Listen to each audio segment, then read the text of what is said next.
Hey guys, it's me, Eric. This is my son, Tristan. Hi. And I have the Brunnstrom approach. So I'm going to focus on the first 6 stages. The seventh stage is, I mean, they're pretty functional or they're autonomous for the most part. They may need adaptive equipment or whatnot. But for the first 6 stages is what I'm going to cover. So for the first stage, you're going to work on shoulder shrugs essentially. And just for ease of the viewer, his left side is the one that's going to be not quite typical or the one that doesn't work quite as well. We'll call it the affected side. His non-affected side is the right side. So when we're doing this, you're going to be basically pressing down on the affected side. It is basically just there for tactile cueing. The other side, you're going to be pressing down. So just think of it as like manual muscle testing, but just on one side, the other side, you're just trying to get it to incorporate. So for that first one, it's pretty easy. It's pretty simple. You're going to see the non-affected side rise up. The other side, you're just having your hand there for tactile cueing. But the idea behind it is you're trying to get this associated behavior to where if you're doing one side, it's going to want to do the other as well, because that's just what's normal. And you may have some trace movements, but it should be really, really limited, if anything at all, in that first stage. So the second stage, I'm going to have Tristan turn around. And now that we turned him around, this is now his affected side. Scoot back just a little bit. And he's basically just going to place his hand up on my elbow, which you may need to place it for him. And then I'm going to brace his elbow like so. Just like that. This other side, he can physically place his hand anywhere. I'm going to place my hand on his bicep so that way I have more control. And essentially he's doing kind of like a wall push-up just on top of me. So that way he's still getting the range of motion. He's still getting that technically unilateral motion right now, but it's still trying to fire the bilateral coordination and using both arms at the same time. So it looks just like this. It's pretty easy. You can have him lean in more. I typically see this when he's seated for the videos that I saw. But for this case and for viewing purposes, the size difference between me and him, I just have him standing. All right, so that was stage 2. So stage 2A is basically where he's going to cross his arms like this. So again, this is his affected side. So I'm going to have him just kind of drape it over this. And then his non-affected side is going to be holding his elbow. So he basically is able to hold up his affected arm with his non-affected arm. As a therapist, you're going to brace the elbows. And as you push up, he puts his head through there. And when I push down, he's going to be extending his neck. Just like this. Good. And the idea behind this is you're trying to use the synergies and the reflexes that you may see in like ATNR and STNR and the labyrinthine. I don't remember the full name right now.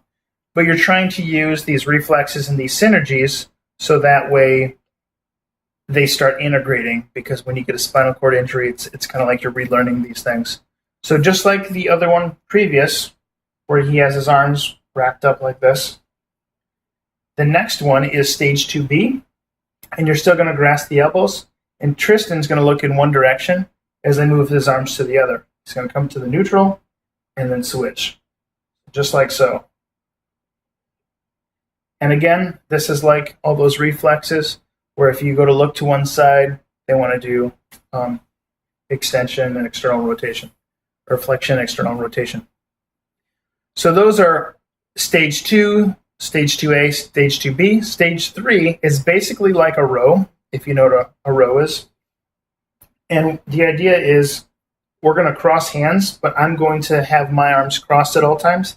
He's just going to have his arms over top mine. So as he rows inwards, he's actually going to be doing a supination like this. And then as he comes outwards and extends, he's going to go into pronation. But in this movement, you're going to be doing little twitches or jerks.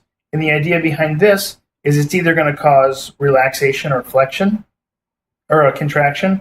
And that just is based on the alternative behaviors that happen or associated behaviors that happen.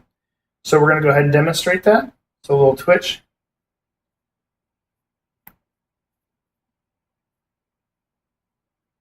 If you ever heard of like thrust manipulation or like joint contractions, this is kind of the same idea. It's giving that proprioceptive input, and it's also stimulating all the nerves to kind of realign or remap itself.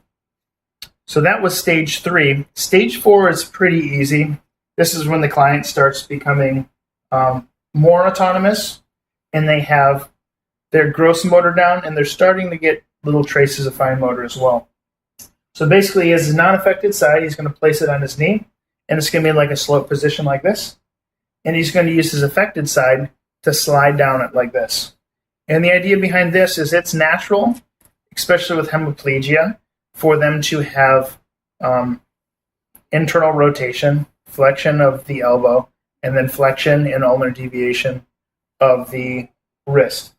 So right now it's a more natural position because he's coming in, he's coming flexed, but you're trying to use these reflexes and you're trying to reintegrate them just like if you were doing it with a pediatric. So that was stage 4. Turn around. This is kind of stage 4, part 2. Turn around a little bit more, a little more, a little more. Good. And the idea is you can brace him at the elbow, but same idea. He's coming up to about mid-back, and then he's coming down to the top of the buttocks, and he's just going like this, just behind. Again, trying to integrate those reflexes and trying to regain function more distal, hopefully getting fine motor back at some point. So stage 5, go ahead and stop, Tristan. Stand right over here. Perfect. Stage 5, basically you're going to be doing shoulder flexion to about 90 degrees. You're going to hold it for a period of time. You can even start to apply a little bit of resistance, kind of like a manual muscle testing. Then you're going to be doing a abduction to about 90 degrees outwards. And then you're going to be doing full flexion all the way to the top. And you're going to hold it. So this is stage 5. Stage 6, I'm going to have Tristan turn to the side. You basically are going to have him adducted. And then you're going to have him flexed right here at the elbow. And the wrist, you're basically just going to help him or resist him into supination, pronation, supination, pronation. So just like that. So that one was pretty easy. The other stage 6 is where you have everything 90 degrees like this, and then you're going to turn it into supination and hold them right here at the elbow like this. You're just bracing the elbow so that way you're not using it as like a leverage point. And then what you're going to do is you're going to grab the fingers like this, and you're actually going to extend the wrist and the fingers. It kind of looks a little bit like nerve flossing, but it's this kind of the same idea. You're trying to reincorporate everything. So you're stretching the fingers like this. But the thing that I thought was a little bit strange is they do this like a little slapping technique. So they stretch and then just kind of slap it a little bit. And because the video that I have is in Bangladeshi language, it's really hard to understand, and I couldn't find a lot of information about that.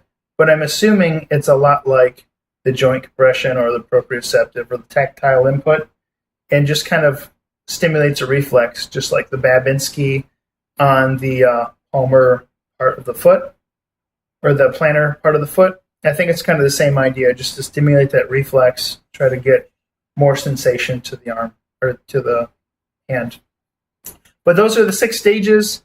There wasn't a lot of research about it. I saw a lot of stuff with PNF and the neuromuscular therapy approach as well.